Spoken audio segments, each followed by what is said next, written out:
Namo tassa bhagavato arahato samma sambuddhassa.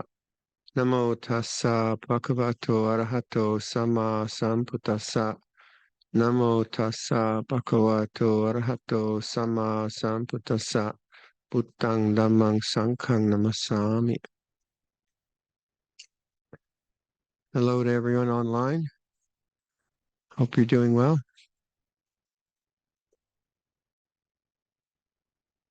So last year at this time, my arm was hanging. My shoulder was damaged, and I'm so grateful for Yom Pung and Yom and all the angel group and everyone that sponsored my shoulder operation. Because in Canada, we have we don't really have private health care. We only have public health care. So this would be called an elective surgery. I suppose it might have taken a long time before I got to see a surgeon. And so, but now I'm all fixed. But everyone suggested I don't get a matching pair. I don't know. And then Yom Vibun has followed me is when I was in hospital, he was learning the physio. So I went to physio every day to Samiti Lake, which was incredibly helpful. And the surgeon, you might have heard, the surgeon said it's 30% operation, 70% physio, which really surprised me and scared me enough to do the physio. And so Vibun was when we go to the hospital, then the physiotherapists would teach him how to do certain movements. And in the beginning, it's pretty scary. In fact, you remember that first day? I don't know what the guy was doing to me. It was torture. I don't know if they're supposed to rip your shoulder into shape, but it was so much pain. So, you know, this is what fear feels like. But actually, it wasn't so bad once we got into the good physiotherapists. And so then Vibun canceled you had a retreat here, didn't you? Canceled that, bought a ticket and joined me on a trip to South India with Venerable Amasiri and his family and my brother. And I haven't done any trip with my brother like that since we were playing basketball at 15 years old. I went my way, he went his way. So, and that actually worked quite well. I was very pleased. And then he went all the way back to Canada with me. And then he left me to the physiotherapist in Canada. So Anumotana. And Anumotana to everyone. Thank you. I have a good shoulder now. We're very grateful. And I'll try to I'm really careful of slippery tiles now. I was I was at Wat Nana Chat. They have a lot of nicely polished floors, which really scared me. So I was so careful, like an old man should be, maybe. Um, but so I'm back in action. So we've had 24 hours of practice together. Notice how like the whole experience of time changes, doesn't it? Like if you had a lot to do in 24 hours, your experience of time is different. Now we have nothing to do. Just look forward to the meal or something like that. Um, so it becomes kind of not quite timeless, but time seems to stretch. But also then time is different depending on the quality of your experience. So if you've had nice peaceful meditations, time might be really fast. But if it's been really, really, really boring, then time is very slow. And these are all the perceptions of our minds which create the world. Um, but that which is not created through thought, through time, is what I'm trying to indicate. And so the metaphor I use is background, foreground. I don't know if that works for you, but and then also just talking about Nero, different ways of approaching that word. And so it's talking about like like a landscape or a territory, and that metta bhavana, loving kindness, must be part of the territory of liberation. It would only make sense.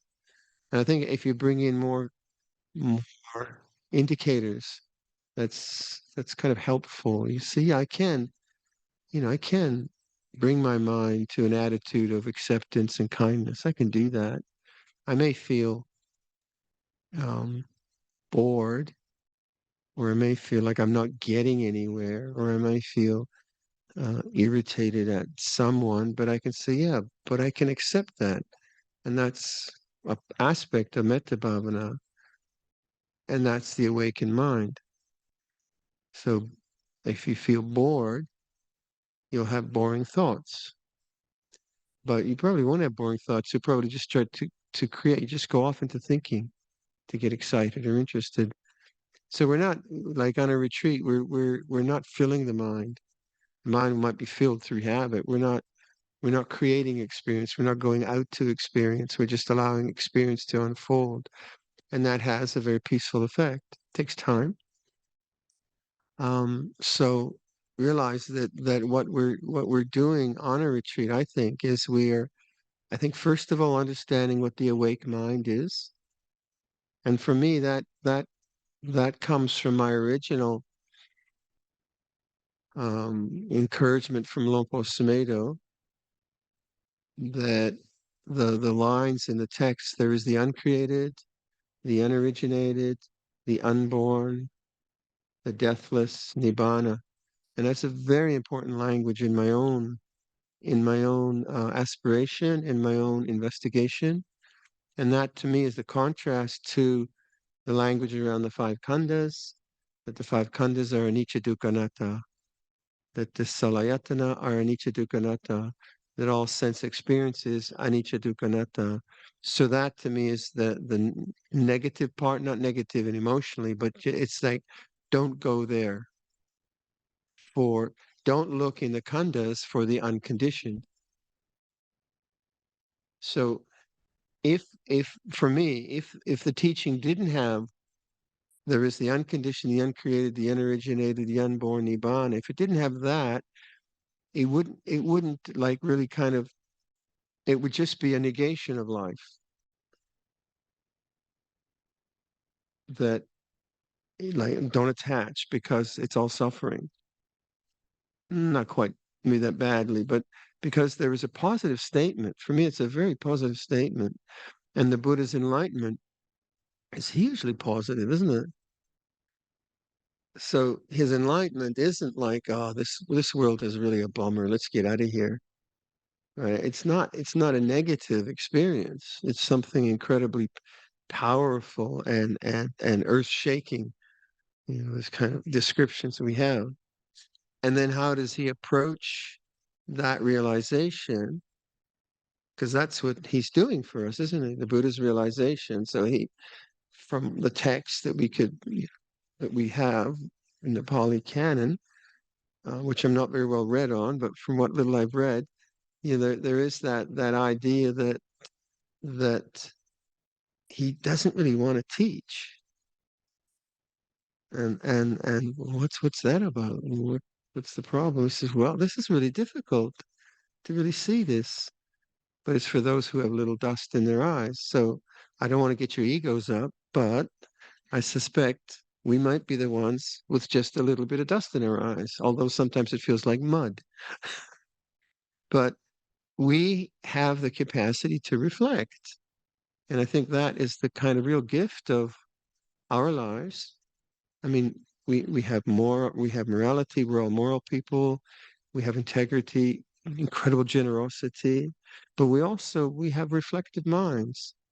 We can contemplate, we can look at life, we can see cause and effect. And I think that's an aspect of having little dust in your eyes. That we don't just believe a dogma that's given to us from our families and cultures. We say, well, we're curious. How does this work? So for me, the curiosity was, okay, on one hand, the Buddha's saying, don't pick up the khandhas, don't attach to the khandhas because they'll burn you. Enjoy them if they're enjoyable, and bear with them if they're not If they're difficult, that's just life. So if you have pain, bear with it. If you have success, good. Use it for the good of humanity. But that's not where enlightenment lies. To dismiss it and not use it skillfully would be a problem. So we use it skillfully to develop the paramis of morality, the virtues of generosity as a kind of foundation. But there is the unconditioned, the uncreated, the unoriginated, the unformed. To me, that's the clue of my investigation, my curiosity, that very statement, and the Buddha's enlightenment. So when I chant Namo Tassa Bhagavato Arahato Samma Sambuddhassa, to me that's a huge affirmation. There is enlightenment. There is an enlightened being. There are enlightened beings. Um, and then when I use Buddhang Saranang Gacchami, then I use the idea of the awake mind. I use them two ways. One to me is like the personification or the possibility of human enlightenment, very profound. And then the other is the awakened mind within me. So I connect the two. Um, there's the unconditioned, the uncreated, the energy, and the unformed. So the way my mind works is, well, what's that? Right? Rather than kind of believing someone else, I have to figure this one out. So logically, what is it? What could it be? Well, the Buddha says, well, it can't be something that's changing, anicca. So if I'm looking for the stable, the unshakable deliverance of the heart, I can't look in emotions. Emotions, as we know, are pretty unstable. Can't look in the body. You can't look in relationships. You can't look in politics. I can't find it in Netflix. Can't find it in food. Can't find it with a partner, and so on and so forth. So we eliminate all those things. We don't dismiss them. We just say, well, no, it can't be there. So what's left? What's left? So then you start meditating, and then you say, well, okay. You try to calm the mind down a bit. So that takes a bit of time. Calm the mind down a bit. Do some breath meditation.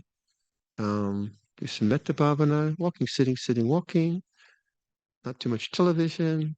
Put away the devices, and hopefully the mind starts to calm down. And then you can ask the question. So then now you've got the equipment. We have a mind which is malleable. You have intelligence which isn't just based on believing, intelligence which is smart. You got to be smart to do this, don't you? And we can look, and so then you can ask an intelligent question: what is unconditioned? What is not created? What is not born? What does not die? So then you put that question in there, and then you watch, and you watch. Well, if I put that question in now, Joey's coughing. That's changing. May you be well and happy. Okay, I've dealt with that. Air conditioning, cold, changing. I have to be very silent to ask this question. What's unchanging? Well, it can't be an object. You turn the lights out, can't be that. And what are you left with? You're left with consciousness, or awareness, or presence, or knowing, or puru. What else is there? Right? And that's why, like when we say it's Dhammachat, it's nature, it's natural. And so I've been kind of encouraging the use of sound as a beginning entry into that inquiry, say. So you listen to sound and you hear sound changing, and now you have to be silent. You have to really listen, and this is focus. But it's not about the sound, it's just about the knowing. Huh? Now, if I'm focusing on the sound, well, that's different. I might do that. I might focus on the sound, but then I'm out in the object. But if I take anicca, sanya, the perception of change, not as a belief. And we all, as Buddhists, say "meine," which is true, which is a good thing to say.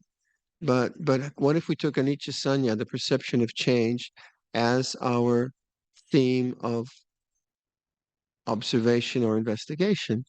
So then I take sound, and then I take anicca, and I have to be quiet to do that, right? I'm thinking, what does he mean by anicca? Does he mean change or does he mean impermanence? Quiet. So now I've used thought, but now I'm letting go of thought and I'm listening. It's changing. Then I can put into that, well, what's unchanging? Because my mind is still now, right? It's malleable. Okay, what's unchanging? Well, no object is unchanging. All objects are changing, but all of a sudden I just notice, well, it has to be the silence of knowing. That must be it. That's the answer. But I'm not enlightened yet.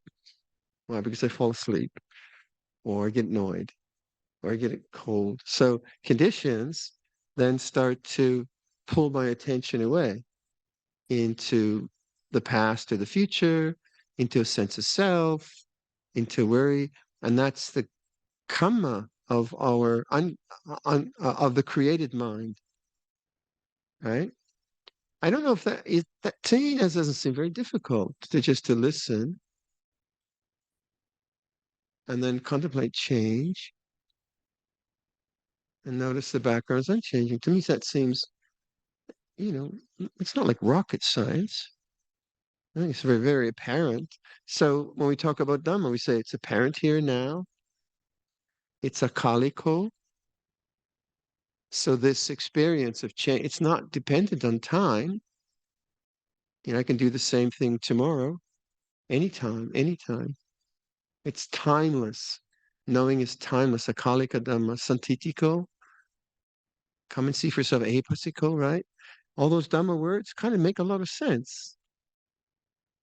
Not a matter of time. Yeah, what's not a matter of time? So you take Akaliko as a contemplation.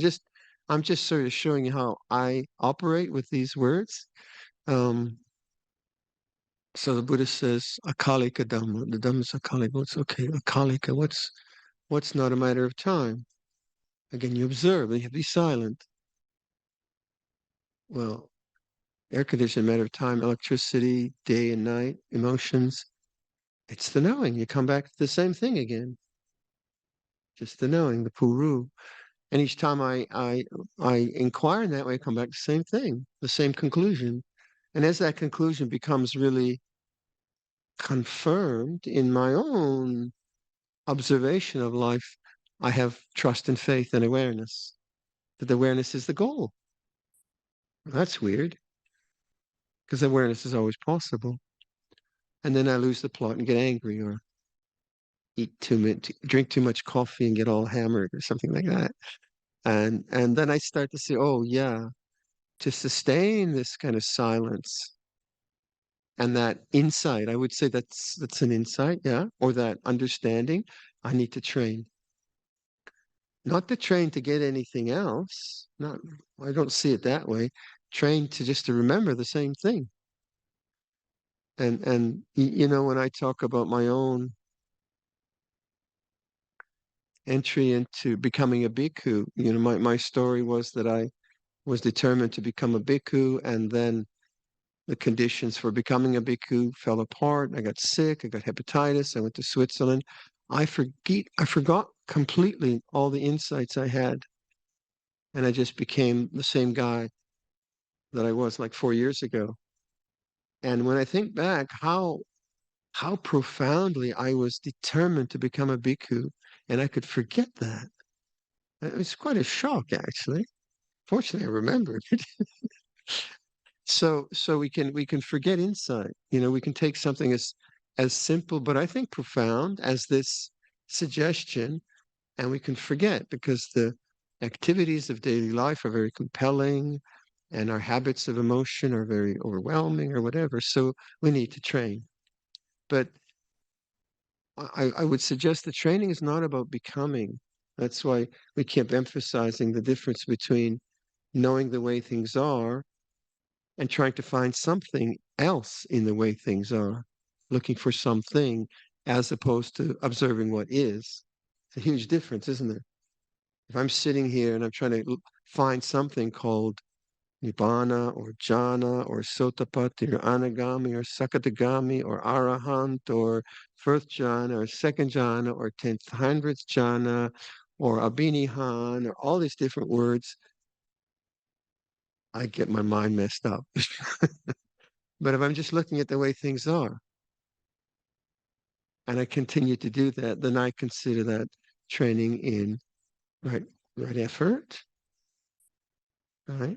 First of all, training in right understanding. So like all of us have been like most of the people have been practicing 5, 10 years, correct? No, sort of. And that's a long time. And I don't know about you, but my early years were very difficult because I was always trying to get something. So my own delusion was if I just meditated furiously, my head would split open and I'd be enlightened. Yeah, I mean, haven't we all done that? I don't know about you. So you just, okay, I'm just going to meditate and I'll get some experience. Why else would I do this? And of course, that was all tanha. That was all bhava vibhava. And then I had to just suffer through that mistake. And Luangpor Chah would chuckle, thanks a lot. And he'd say, Oton, be patient. And then I realized, yeah, I had a lot of sloppy mental habits. And my mind wasn't going to, all those sloppy mental habits weren't going to just change through an act of will. It doesn't work that way. I had to just slowly train the mind. So I started to pick up, well, what does training mean? What does that mean? Like to become a bhikkhu, what does training mean? Well, I could train in qualities, as I was saying yesterday, contentment with little. That's a training I could do. Now, my mind was complaining and so on, but I could make a suggestion. And again, that suggestion wasn't now trying to get rid of my bad habits. It was just creating another possibility. So I'll try to notice my complaining mind. I'll try to notice the kind of complaining because I saw the complaining mind. I said, I don't want to be like that. I don't want to live my life just complaining all the time. So first I try to get rid of it. But I realized no, complaining has a kind of momentum in consciousness. So then I just said, okay, every time I notice the complaining mind, I'll just try to say, yeah, yeah, but I'll try to be content with little. So I started to awaken to the negative habit, but I didn't just do nothing, but I didn't try to suppress it. I try to now direct my mind to something which Luangpor Chan, any sane person, would suggest is just be content with little. Okay. So then I'd complain, oh, no, no, just it's good enough. So then many of us picked up the good enough mantra. So the complaining mantra was there isn't enough this and there isn't enough that. And I really, my deepest craving was mosquito screens. Oh, if I got a kuti with mosquito, that would be so nice. Because when you sleep in a mosquito net, and the mosquito nets were heavy, heavy cotton in the hot season, not fun. Air conditioning, you didn't even think that was like living on Mars. So then the mind would say, well, those senior monks, they've got mosquito screens. But then the training was it's good enough for the night. So I'd say it's good enough. And I'm like, no, it's not. But then that suggestion, or the food would come. And then I was no summoner. I was number 50 of 50 monks and summoneras. And I tell the story all the time. And I'd look down the line. Oh God, I'm never gonna make it down here. And then I'd see that, the the Majima monks were handing out the food. We didn't we didn't go to the buffet like now. These monks just would put food in your bowl, and I'd be looking up, and I noticed there's a huge tray of ganomes, cakes, and then I'd see they're giving the senior monks four cakes. And by the time it reached me, there were no cakes left. Like, that's not fair. And then, no, it's good enough. Really, this happened. So you start to train them. No, it's good enough. And you need a sense of humor to survive. Yeah. Fortunately, I have a sense of humor. It's good enough. It's good enough. It's good enough. And actually, that started to work. So the mind, which was more, because I was accustomed to just eating what I want when I want, and so on. But so just that constant mantra, that's good enough. Good enough. And we have that lovely training of the four requisites. We have robes, food, medicine, and shelter. And living in Thailand is kind of really it's quite easy compared to Canada because it's hot. And so the training that took quite a time, but then that was countering the tendency to always want more, want better, want bigger, looking at others, wanting what they got. But it wasn't suppression. That's important. I tried that, but then I realized, no, that's just a come of my culture, of the way I've lived my life. So it's not wrong, it's just unskillful to follow it. And so I learned the difference between repression and just putting an alternative suggestion of perception into the mind. That's what I was doing. I was perceiving it in a different way. My habitual perception was it's not good enough. I want more or whatever. And then, no, it's good enough. It's good enough. It's good enough. And you can see how then that is a training in non-desire, isn't it? So and that's why I say our ultimate desire is the end of desire. What are the territories of non-desire? Content with little, as an example. Um, and then of course gratitude, as I was saying yesterday, and with that example of Pindapan.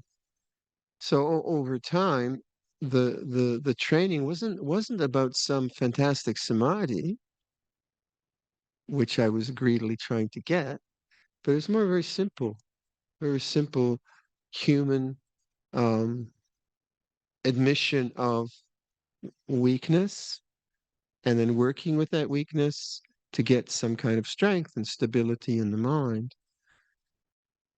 So if one has that kind of humble approach, okay, there are these habits of mind which can kind of seem to take over and intrude on consciousness. Okay, I'm gonna try to figure out how I can not go there, not repress them, but just not go there. So maybe my mind is very judgmental. I got to judge myself or judge other people. So first and foremost, I have to wake up to that. So what I think the Mahasi tradition, the ones that started this sort of labeling idea, yeah, that's brilliant. So you start to label the the moods of the thinking mind. So let's say I'm just very critical of myself or others. I have to somehow awaken to that as an aramana, an arom, the word in Thai, yeah. That sure I can be judgmental of you or me, and maybe the judgment has some value, but I have to see that judgment itself is an aramana, it's an arom, and that's producing the thoughts. That gives me more objectivity. Right? So one of the questions that came online was, how do I deal? It's okay to um, the simplicity of listening to sound and seeing the silence. That's fairly straightforward. What about the complexity of thought and emotion? I think the first step there is to try to identify just the general movement. Like, is it worry? Is it fantasy? Is it you're creating something? And if you can get a label on it, then you see it more objectively. Or maybe you see it more objectively and use like kantibarm. You say, be patient. So you use language which makes it more objective. Uh, and then you get better at it. So you start like for me to see worry as an object was much more difficult than to just listen to sound as an object. It's the same principle, but the worry would just take over so quickly, and then I'd be just lost in the worry. So, okay, how do I untangle that? This just seems to kidnap me. I'm not, how do I get out of that? Well, you start to see, oh, that's worry. So, as we say, you see you get out of the narrative, you get out of the storyline. It's a common way we talk now. So there's a difference between noticing worry and worrying, obviously. I'm not trying to get rid of worry. I'm just so if I identify, oh, this is worry, or if your mind is fantasizing or thinking about the future or regretting, if you can just say that, resentment feels like this, then you start to be objective and then you start to be able to do something. So if you can have more body awareness. So I have, if I worry, I feel it in the body. I don't know about you. So when my mind worries, it's very much in my head, thinking. There's pressure in the head. I can notice that. There's tension in the head. I can notice that.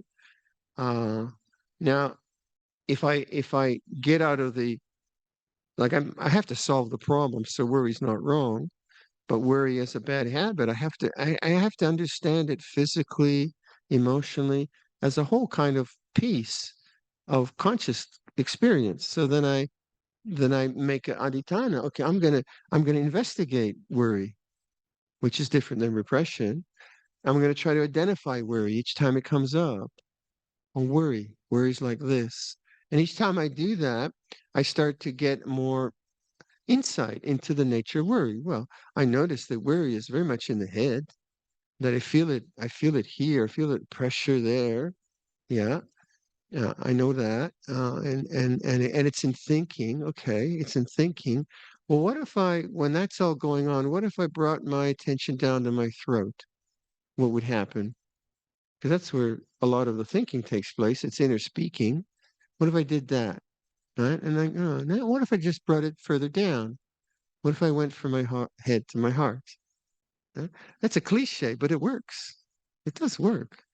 So now the worry starts, and rather than being just caught up in the thinking, I make a deliberate uh,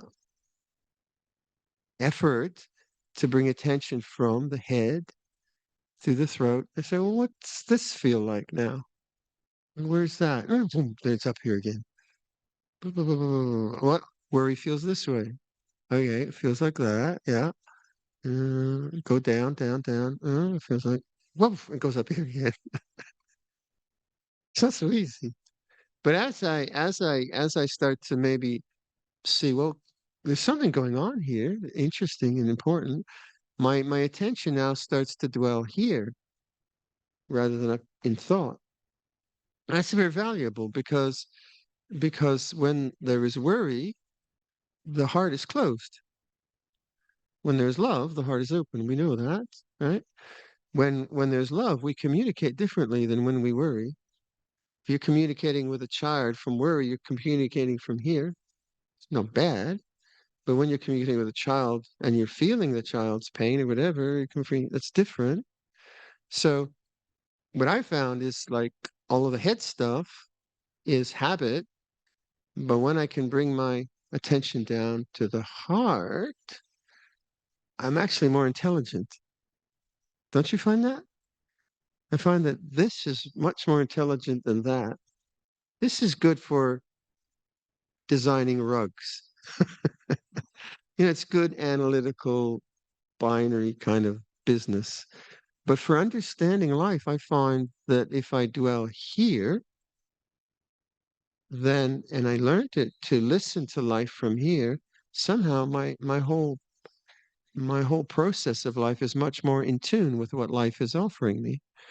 And where I learned that was to try to see fear and anger here.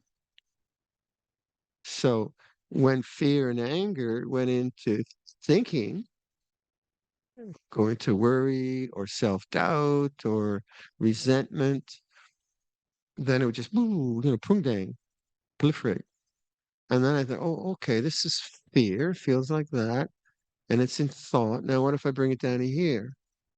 So what I found then with anger, like the negative emotions, if I could, these are strong emotions, if I could just wait down here, and then I waited, that actually brought me to love.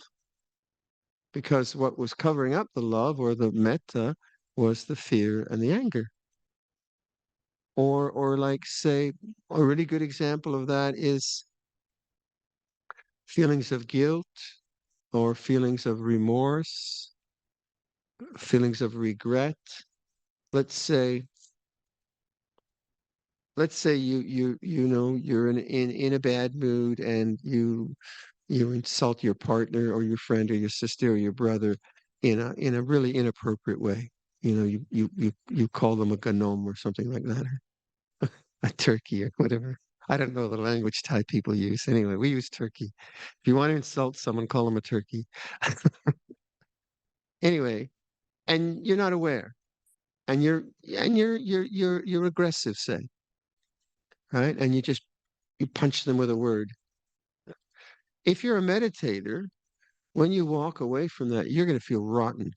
Chennai, you really don't like yourself, especially if you know that your underlying attitude was in some way aggressive. If it's just your way your speech is, that's not a problem. But if you know that underlying was kilesa, if you're a meditator, you become very, very sensitive. You can't get away with anything. I'm sorry. This is where it is. So then you walk away from that, and then you're in your own room, and then the remorse comes up.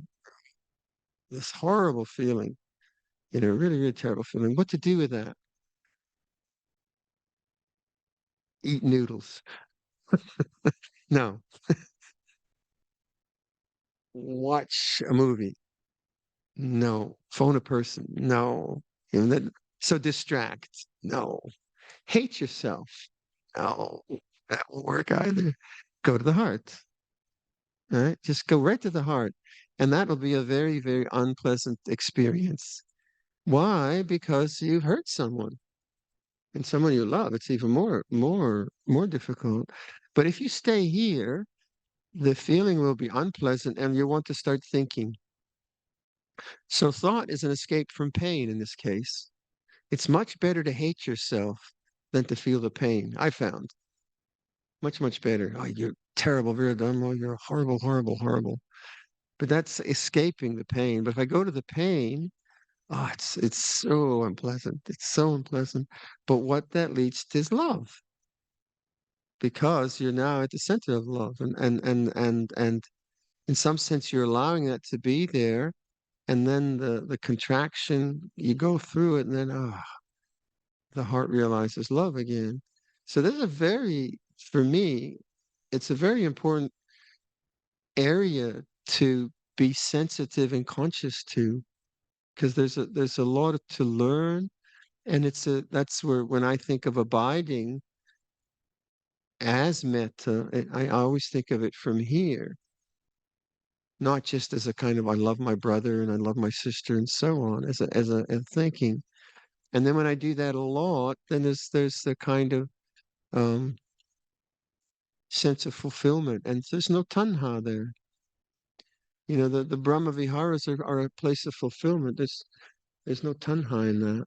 So in terms of the ceasing of, like, our greatest desire is the end of desire, I would say that's one way to look at it. And when you have loving kindness towards someone, you don't want anything from them, right? You just you just loving kindness, right? And you can't always do that. You have to get angry sometimes, right? And be a bit creepy and make mistakes. But if you start to process it here, that's my experience, rather than up in thought, then you start to really abide as that more and more and more. So I think I'll leave that for consideration.